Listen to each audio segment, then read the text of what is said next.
Ito yung modified na version 5 with antenna.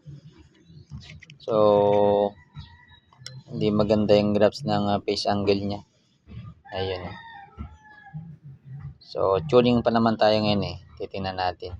Pero siya ay naka 50 ohms, center frequency 50 ohms, 1.04, pero 74 yung kanyang phase angle. Ang magsisero yan dito siguro sa mga 145 200. Tingnan natin kung saan siya magsisero. Ayun,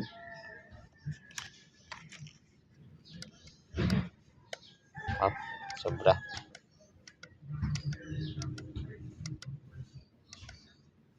for negative 2. Ayun, 1. Yan, okay, sa 145 240. So unang salang pa lang naman yan, unang testing.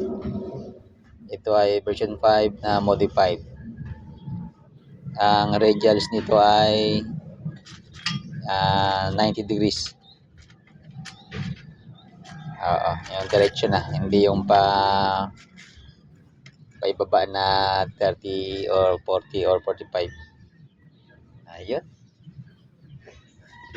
Ayun. Ayan. So version 5, ang radial niyan ay naka